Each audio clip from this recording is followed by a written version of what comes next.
Thank you, Mr. President. I'd like to talk about an issue in my state of West Virginia, really my region, that's becoming very, very important, I think, to this country's energy security and prosperity. So as we know, West Virginia has extensive natural gas liquid resources. Nearly a century ago, when these resources were discovered, the rapid growth that followed turned central West Virginia into a national hub for the petrochemical industry. You know what? We've never looked back.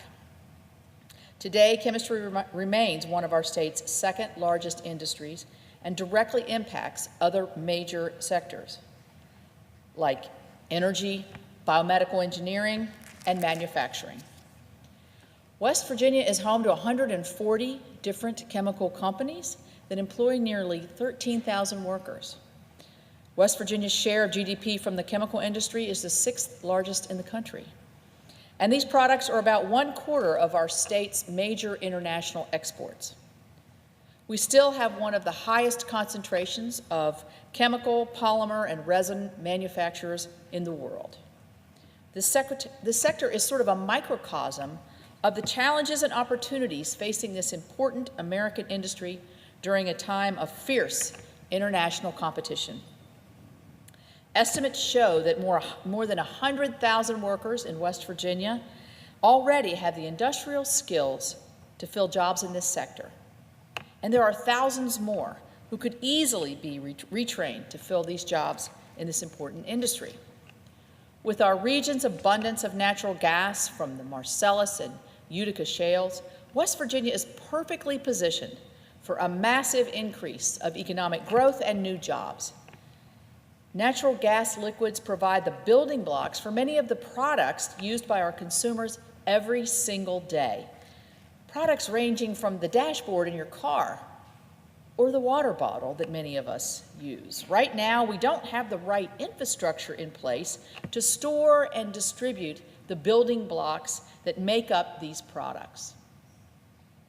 And as a result, these valuable resources are being used to generate heat and electricity instead of being made into consumer products.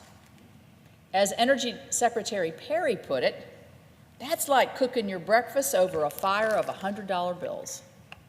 This represents a huge opportunity to act on this administration's American First energy policy, an opportunity to grow an industry here at home with an American workforce and America's natural resources. To elevate these issues in Congress, I am proud to serve as the co-chair of the Bipartisan Senate Chemistry Caucus. We host briefings about the importance of this industry to America's economy and national security. States that may not have robust petrochemical sectors nonetheless rely on its products for manufacturing, agriculture, and several other key industries. For months, I'd say more than months, years, I've been advancing the development of an Appalachian natural gas liquids market to improve our storage and distribution capabilities. New drilling technologies have unlocked access to trillions upon trillions of cubic feet of natural gas and their associated liquids in West Virginia, Pennsylvania, Ohio, and Kentucky. Some of our most downtrodden economic areas have this valuable asset right there. Unpredicted just a decade ago, this asset can create a renaissance in the region's petrochemical industry. But this can only happen if policymakers and the private sector seize this once-in-a-generation opportunity. And to do that, we need to create a natural gas liquid storage hub in Central Appalachia. The concept of this new hub is simple. Right now, because we don't have a way to store these liquids, we are unable to fully maximize this resource.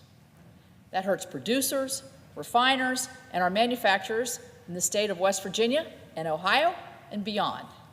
A storage hub and the necessary pipeline infrastructure would create a robust Appalachian market for natural gas liquids. This would have major national benefits, and here's why. Let's think about the hurricane that just occurred and devastated our friends in Texas. The Gulf, and particularly Houston and the storage hub at Mount Belvieu, Texas, dominate the domestic market there. Hurricane Harvey knocked out as much as 60% of that supply, knocked it offline. And it took a month to get the hub back up and running. By establishing an Appalachian storage hub away from Hurricane Alley, we would add redundancy that protects our economy and our national security. Having all this storage capacity in only one region of the country only drives up production costs for American manufacturers.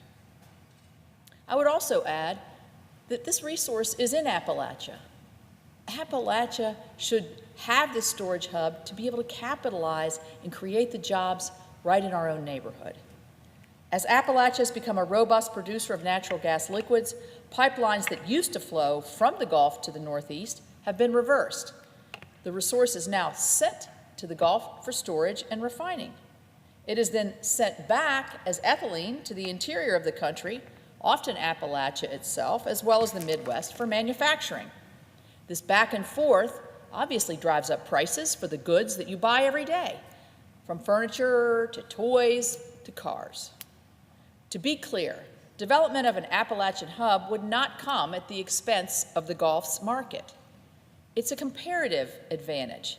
The Appalachian hub can more efficiently serve many of the domestic manufacturers, where the Gulf can expand its export capacity.